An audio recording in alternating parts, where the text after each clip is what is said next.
ক্যালকাটা ইউনিভার্সিটিতে তোমরা যারা ফোর্থ সেমিস্টার হিস্ট্রি অনার্সে পড়াশোনা করছো, তোমাদের ডিএসসিসি 8 পেপার থেকে একটি ইম্পর্টেন্ট প্রশ্ন, জন লকের রাষ্ট্রচিন্তা, এই সম্পর্কে সংক্ষিপ্ত আলোচনার পর 20 নম্বরের অ্যান্সার প্রোভাইড করবো এই ভিডিওর ভিতর দিয়ে। তা দেখো, জন লকের অভিজ্ঞতাবাদ বা উদারনীতিবাদ বা জন লক কীভাবে আদর্শ সরকারের রূপরেখা দিয়েছেন, এগুলো নিয়েই আমাদেরকে পড়তে হয়। জন লক ব্রিটিশ একজন ইতিহাসবিদ, দার্শনিক এবং চিকিৎসকও ছিলেন। তাই এই জন লক যে উদারনীতিবাদের জন্ম দেন, যার ফলে আজ আধুনিক গণতান্ত্রিক দেশে বা পদ্ধতিতে আমরা এই অবাধ স্বাধীনতা ভোগ করি। এই জন লকই প্রথম বলেছিলেন উদারনীতির কথা, অর্থাৎ একটা দেশের সরকার উদারভাবে জনগণের জন্য কল্যাণমূলক কাজ করবে, জনগণের জন্য সর্বদা কাজ করে চলবে একটি সরকার, এবং সেই সরকার যদি কাজে ব্যর্থ হয় তখন দেশের জনগণ সেই সরকারকে বরখাস্ত করতে পারবে। আমরা আধুনিক গণতান্ত্রিক পদ্ধতিতে কি করি, কোনো সরকার ঠিকমতো কাজ করতে না পারলে বা দুর্নীতি করলে পরের বছরই বা সামনের নির্বাচনে কিন্তু তাদেরকে আমরা হটিয়ে অন্য সরকারকে নিয়ে আসি। তো এই যে সুযোগ মানুষের হাতে এসেছে এই গণতান্ত্রিক পদ্ধতিতে সরকার প্রতিষ্ঠা করার এই সুযোগ, এর রূপরেখা প্রথম পৃথিবীতে তো দিয়ে যাচ্ছেন কিন্তু জন লক তার উদারনীতিবাদ গ্রন্থে, মানে তার রাষ্ট্র দর্শনে। জন লক 1632 খ্রিস্টাব্দে ইংল্যান্ডে জন্মগ্রহণ করেন এবং 1651 খ্রিস্টাব্দ নাগাদ তিনি অক্সফোর্ডে বিশ্ববিদ্যালয়ে বিএ পাশ করেন। তারপরে চিকিৎসাবিদ্যায় সেখানে পড়াশুনো করতে থাকেন। সেই সময়ই এই 1651 থেকে 59 এই সময়ই তার রাজনৈতিক চিন্তাভাবনা প্রকাশিত হয়। তার কয়েকটি গ্রন্থ ছিল, যেমন তিনি প্রথম গ্রন্থ লিখেছিলেন দ্য কনসার্নিং আন্ডারস্ট্যান্ডিং। পরবর্তীতে আরও সংশোধিতভাবে আরেকটি গ্রন্থ লেখেন যার নাম হচ্ছে টু ট্রিটিস গভর্নমেন্ট। এই টু ট্রিটিস গভর্নমেন্টে তার যে রাজনৈতিক চিন্তাভাবনা সেটা সংশোধিত আকারে আমরা প্রথম পাই। এবং আগের যে গ্রন্থগুলো তিনি লিখেছিলেন দ্য কনসার্নিং আন্ডারস্ট্যান্ডিং, এগুলো তিনি বেনামে লিখেছিলেন।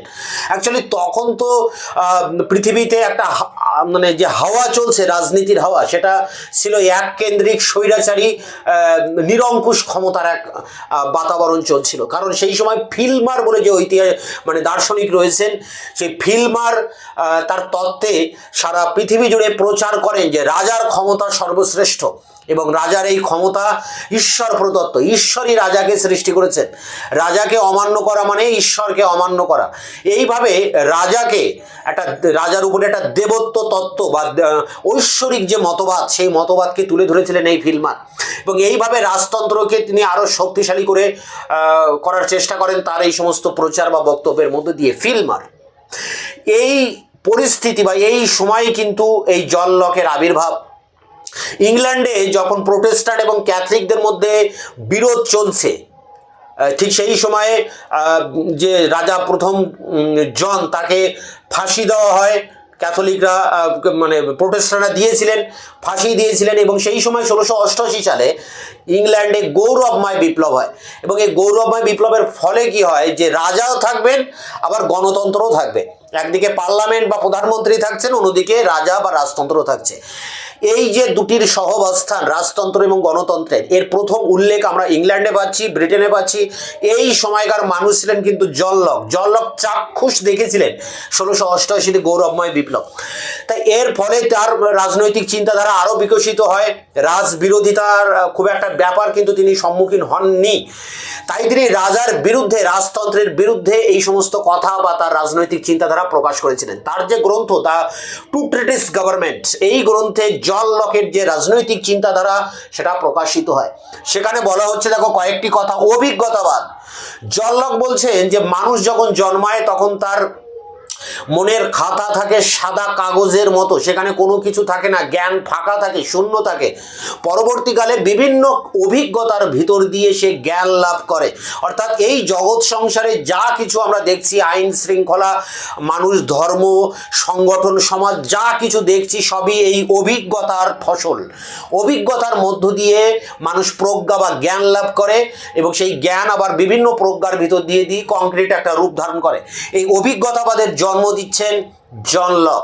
এরপর তিনি উদার নীতিবাদের কথা বলছেন। উদার নীতিবাদ বলতে এখানে সরকারকে উদার হতে হবে, জনকল্যাণমূলক সরকার প্রতিষ্ঠা করতে হবে। যেমন অশোক তার সন্তানকে দেখতেন, মানে প্রজাদেরকে দেখতেন সন্তানের মতো, তাই এখানেও সরকার বা রাজা বা রাজতন্ত্র, দেশে সার্বভৌম ক্ষমতা যার হাতে থাকবে তিনি জনগণকে নিজের সন্তানের মতো দেখবেন, তাদের মঙ্গলের স্বার্থে তিনি একাধিক মানবিক কাজ করবেন, উদারমূলক যে সমস্ত কাজকর্ম রয়েছে সেই কাজ করবেন। অর্থাৎ এখানে রাজা উদার হবেন, মানবিক হবেন। একটা সরকারকে জনকল্যাণমূলক কাজ করতে হবে এবং সেই সরকারের স্থায়িত্ব নির্ভর করবে জনগণের উপর। জনগণের সম্মতি নিয়েই এই সরকার প্রতিষ্ঠিত হবে এবং সরকার যদি এক্ষেত্রে ব্যর্থ হয় তার লক্ষ্য পূরণে, তখন জনগণের হাতে সেই ক্ষমতা থাকবে ওই সরকারকে পরিবর্তন করার বা সেই সরকারকে হটিয়ে দেওয়ার। এইভাবে মানুষের হাতেই তিনি সমস্ত রাজনৈতিক ক্ষমতাকে কেন্দ্রীভূত করতে চেয়েছেন জল লক। তখনকার দিনে রাজতান্ত্রিক বাতাবরণে, অর্থাৎ সারা পৃথিবী জুড়ে প্রায় প্রতিটা দেশেই রাজা রয়েছেন, সেই জায়গায় দাঁড়িয়ে রাজার বিরুদ্ধে, রাজার ঐশ্বরিক তত্ত্বের বিরুদ্ধে এইভাবে জনগণের হয়ে কিন্তু এই জল লক কথা বলছেন। এই জন্য তিনি একটা যুগান্তকারী পরিবর্তনের ডাক দিয়েছিলেন, সমাজ পরিবর্তনের ডাক দিয়েছিলেন। তাই এই উদার নীতিবাদ একটা বিপ্লবের সমান মনে করা হয় রাষ্ট্রবিজ্ঞান বা রাজনীতি বিষয়ক তত্ত্বে। দেখো, এই উদার নীতিবাদের দ্বারা প্রভাবিত হয়ে জল লক বলেন, জল লক আদর্শ সরকারের রূপরেখা ঠিক করে দিয়েছেন যে একটা সরকার কিভাবে চলবে এবং সে কি কি কাজ করবে, সে ব্যর্থ হলে জনগণের হাতে সেই ক্ষমতা থাকবে তাকে পরিবর্তন করার। এই মতবাদ তিনি প্রথম পৃথিবীতে নিয়ে আসছেন এবং আধুনিক গণতান্ত্রিক দেশে আমরা যে অবাধ স্বাধীনতা ভোগ করি সেই অবাধ স্বাধীনতার কথা তিনি এখানে বলছেন। জল লক বলছেন যে রাজা স্বৈরাচারী হলে বা রাজার ক্ষমতা যদি নিরঙ্কুশ হয় তাহলে কিন্তু মানুষের স্বাধীনতা বিপন্ন হবে, মানুষের ব্যক্তি স্বাধীনতা বিপন্ন হবে, মানুষের অবাধ অধিকার আর থাকবে না। যে অধিকার মানুষ প্রাকৃতিক রাজ্যে, মানে একদম প্রাচীনকাল থেকে মানুষ ভোগ করে আসছে, সেই অধিকার মানুষের আর থাকবে না। জল লক এটাও বলেন যে সম্পত্তির অধিকার মানুষের একটা ব্যক্তিগত অধিকার। যদি সম্পত্তির অধিকার না থাকে তাহলে কোনো ব্যক্তির স্বাধীনতা থাকার কোনো মানে হয় না। তো এইভাবে তিনি সম্পত্তির অধিকার তত্ত্বকে তুলে ধরেছেন এবং এখানে সম্পত্তি অবাধ, যে যত পারে সম্পত্তি ভোগ করতে পারে। এই কারণে কিন্তু তার এই বক্তব্য নিয়ে পরবর্তীকালে সমালোচনা হয়েছে, আমি সে বিষয়ে পরে আসছি। তো দেখো, এখানে আদর্শ সরকারের রূপরেখা তিনি ঠিক করে দিচ্ছেন এবং এটা কিন্তু আলাদা 5 নম্বরের টিকা প্রশ্ন হিসেবে পরীক্ষায় আসে যে জল লক কিভাবে আদর্শ সরকারের রূপরেখা দিয়েছেন। তিনি সম্পত্তির তত্ত্ব দিয়েছেন যে অবাধ হবে সম্পত্তি এবং সম্পত্তির অধিকারের ভিতর দিয়েই মানুষের স্বাধীনতার অধিকার রক্ষিত হবে। অভিজ্ঞতাবাদ তিনি বলেছেন যে মানুষ জন্মানোর সময় তার মন সাদা কাগজের মতো থাকে, পরবর্তীতে অভিজ্ঞতার ভিতর দিয়ে সে জ্ঞান লাভ করে এবং সমাজ সংস্কারের, সমাজের, বিশ্ব সংসারের যা কিছু আমরা দেখতে পাচ্ছি, যত সংগঠন, যত সমাজ, যত রাষ্ট্র ব্যবস্থা, সবই এই অভিজ্ঞতার ফসল। এছাড়া তিনি সামাজিক চুক্তির কথা বলেছেন। তা দেখো, জল লক সামাজিক চুক্তি কথা বলার আগে কিন্তু ইংল্যান্ডের আরেক দার্শনিক হবস তার লেভিয়াথান গ্রন্থে এই সামাজিক চুক্তি মতবাদের কথা বলেছেন।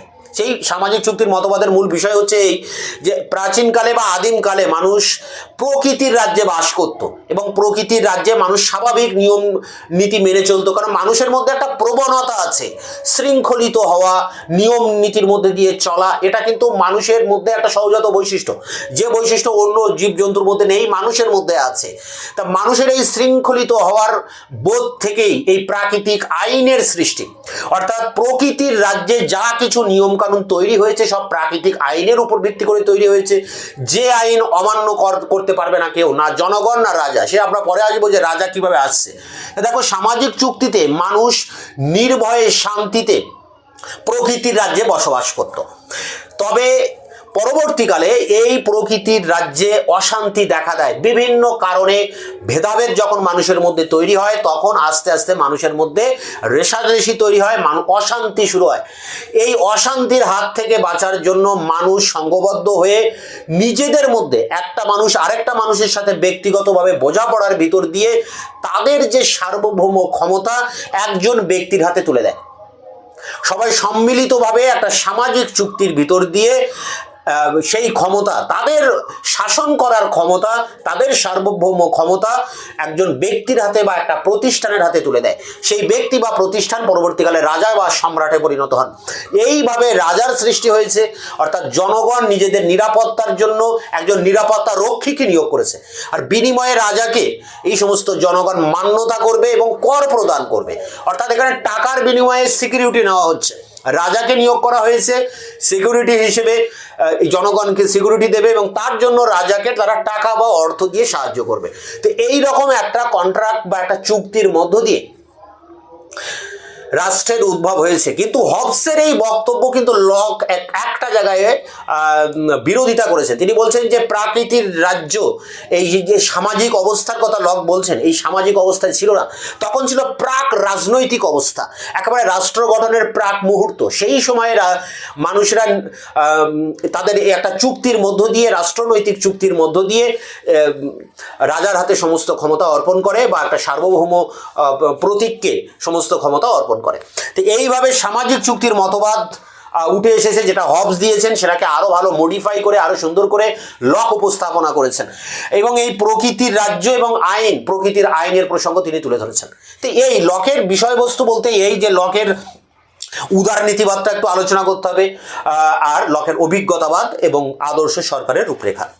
এখন লকের এই বক্তব্যের বিরোধিতা করা হয়েছে পরবর্তীকালে, অনেক পরে। লকের সময় তো 1659 সালে লকের যে বিখ্যাত গ্রন্থ যে টু ট্রিটিস গভর্নমেন্ট, সেটা প্রকাশিত হয়। এর প্রায় 300 বছর পরে গিয়ে 1961 সালে একজন ঐতিহাসিক জর্জ হল্যান্ড সাবাইন, তিনি একটা গ্রন্থ লিখছেন, a history of political theory, 1961। এই গ্রন্থে তিনি বলছেন যে লকের এই তত্ত্বে কিছু অস্পষ্টতা রয়েছে, অর্থাৎ কিছু সীমাবদ্ধতা রয়েছে। প্রথমে বলছেন যে জনগণের সম্মতি নিয়ে রাজা ক্ষমতা লাভ করবেন, রাষ্ট্র গঠিত হবে, কিন্তু এখানে সংখ্যাগরিষ্ঠের যে মতামত, সেই মতামত নিয়ে একটা সরকার তৈরি হবে বা রাষ্ট্র তৈরি হবে। এখন সেই সরকার, সেই রাষ্ট্র যদি স্বৈরাচারী হয় তখন কি হবে? অর্থাৎ সংখ্যাগরিষ্ঠ যারা রয়েছেন তারা যদি স্বৈরাচার হয় বা স্বৈরাচারিতা দেখায়, তাহলে তা থেকে মুক্তির কোনো উপায় কিন্তু এখানে বলা হয়নি বা লকের মতবাদে। সরকারকে দায়বদ্ধ করা হয়েছে জনগণের কাছে, জনগণের ট্রাস্টি বা ওসি হিসাবে সরকারকে বেছে নেওয়া হয়েছে এবং সরকারকে দায়বদ্ধ করা হয়েছে জনগণের কাছে। এইভাবে সরকারকে জনগণের নাকপাশে সরকারকে বেঁধে ফেলা হয়েছে এই তত্ত্বে। এছাড়া দেখো সম্পত্তির অধিকার, যেটা লক বলছেন যে অবাধ সম্পত্তির অধিকার থাকবে। এর ফলে কি হয় যে সাম্যবাদ, সমাজে সবার সমান অধিকার থাকবে, এই কথা কিন্তু লক বলেননি। এর ফলে লক পুঁজিবাদকে মানে সমর্থন করেছেন, এমনটাই বলছেন এই জর্জ হল্যান্ড সাবাইন। তো এইভাবে লকের তত্ত্বের পরবর্তীকালে সমালোচনা হয়েছে। তো এর যে কোয়ালিটি অ্যান্সার আমি এবার অন স্ক্রিনে তুলে ধরছি, সেই জায়গা থেকে তোমরা খাতায় নোট ডাউন করবে। 4th সেমিস্টার হিস্ট্রি ডিএসসিসি 8 20 নম্বরের প্রশ্ন, জন লকের রাষ্ট্রচিন্তা, উদারনীতিবাদ ও আদর্শ সরকারের তত্ত্ব। রাষ্ট্রচিন্তার ইতিহাসে জন লকের পরিচয় মানবতার অগ্রদূত হিসাবে রাজনীতিকে মাটির কাছাকাছি নিয়ে আসার মানবিক ভূমিকায় প্রতিষ্ঠিত করার কৃতিত্ব সম্পূর্ণভাবে লকের প্রাপ্য। সমকালীন সামাজিক রাজনৈতিক অভিজ্ঞতায় গড়ে উঠেছে যার চিন্তার শক্তিশালী বুনিয়াদ। সবচেয়ে বড় কথা, যিনি অগ্রাহ্য করেননি সমকালের জীবন চিন্তা ও বিশ্বাসকে, যিনি আস্থা স্থাপন করেছিলেন স্বাধীনতা ও সমতার নীতিতে, যিনি শুনতে পেয়েছিলেন ভবিষ্যৎ উদার গণতান্ত্রিক রাজনীতির পদধ্বনি, সেই জন লক যার দূরদর্শী ও অভিজ্ঞ চিন্তাভাবনাকে রাজনীতি শাস্ত্রে শ্রদ্ধার সাথে স্মরণ করা হয়। 1651 সালে অক্সফোর্ডের একজন অগ্রজ ছাত্রের মর্যাদা লাভ করার পর তিনি চিকিৎসা বিষয়ে গবেষণা কার্যে মনোনিবেশ করেন এবং অল্পকালের মধ্যেই সুচিকিৎসক হিসেবে তার সুনাম ছড়িয়ে পড়ে। ইতিমধ্যে রেস্টোরেশনের পরের বছরগুলিতে দ্বিতীয় চার্লস ও পরবর্তী রাজা দ্বিতীয় জেমস যখন রেস্টোরেশনের মূল নীতিগুলি অগ্রাহ্য করতে চাইলেন, রাজা ও অভিজাত শ্রেণীর কাছে যখন জনগণের স্বার্থ উৎসর্গিত হলো, ব্যবসা বাণিজ্যে বাধা এলো, অক্সফোর্ডের বুদ্ধিজীবী ও শিক্ষকদের যখন ধর্মীয় পদ গ্রহণ করতে বাধ্য করা হলো, তখন লক আর চুপ করে বসে থাকতে পারলেন না। জনগণের স্বাধীনতার দাবিতে, উদীয়মান বুর্জুয়া শ্রেণীর আর্থিক কর্তৃত্ব প্রতিষ্ঠার দাবিতে এবং এই দাবিকে ফলপ্রসূ করতে তাদের জন্য রাষ্ট্রের শাসন যন্ত্র প্রতিষ্ঠার দাবিতে তিনি সোচ্চার হলেন।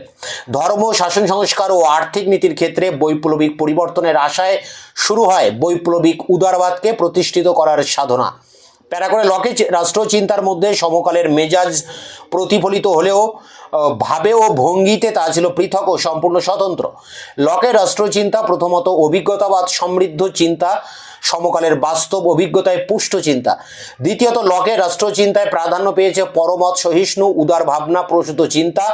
তৃতীয়ত সাংবিধানিক সরকার প্রবর্তনের প্রতিষ্ঠানগত ও নিয়ন্ত্রিত শাসন প্রতিষ্ঠার এক পরিকল্পনাকে কার্যকর করে লকের চিন্তা। লকের রাষ্ট্রতত্ত্বের প্রেরণা হলো অভিজ্ঞতাবাদ।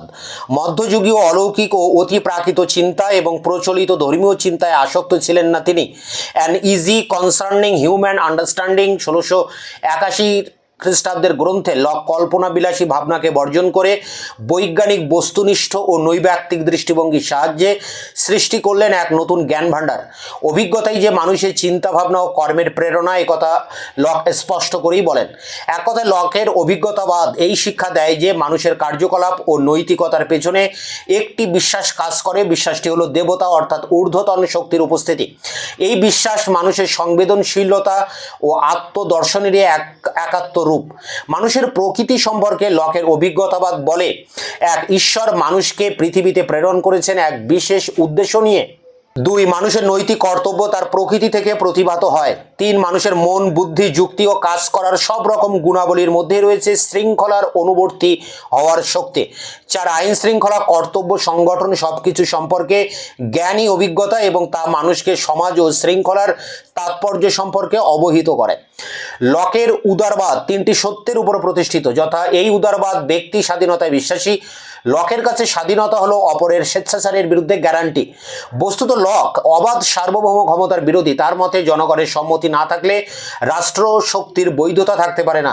লকের দৃষ্টিতে মানুষ উদার, তৃপ্ত ও সংযত এবং ন্যায়বোধ ও সুবুদ্ধি বিশিষ্ট। অভিজ্ঞতাবাদ ও উদারবাদকে সামনে রেখে লক যে রাজনীতি প্রতিষ্ঠা করেছেন তাতে কিছু কৌতূহল ও প্রশ্ন স্থান পেয়েছে। শাসকের নিরঙ্কুশ ক্ষমতার প্রতিষ্ঠায় সমকালের ফিলমার ও হবস যে ভূমিকা গ্রহণ করেছেন, লক তার বিরোধিতা করেছেন। লকের 2 ট্রিটিস অফ সিভিল গভর্নমেন্ট গ্রন্থে ফিলমারের দৃষ্টিতত্ত্ব ঐশ্বরিক ক্ষমতা তত্ত্বের বিরোধিতা করে তাচ্ছিল্য করেছেন এবং 2 ট্রিটিস অফ সিভিল গভর্নমেন্টের দ্বিতীয় গ্রন্থে, মানে এই নামে 2টো গ্রন্থ বার হয়, তো দ্বিতীয় গ্রন্থে লকের রাষ্ট্র ক্ষমতা ও রাষ্ট্রশাসন বিষয়ে মতামত ব্যক্ত হয়েছে। ফিলমারের বিরোধিতায় লক আশ্রয় করেছেন ইতিহাসের সত্য ঘটনার কাছে এবং সর্বোপরি যুক্তির কাছে। পরিবার সম্প্রসারণের মধ্য দিয়ে রাষ্ট্রের সৃষ্টি। পরিবারের পিতার মতোই রাজার অবাধ ক্ষমতা। রাজাই আইনের উৎস। ফিলমারের প্রতিটি যুক্তি লক তার 2 ট্রিটিসে খণ্ডন করেছেন।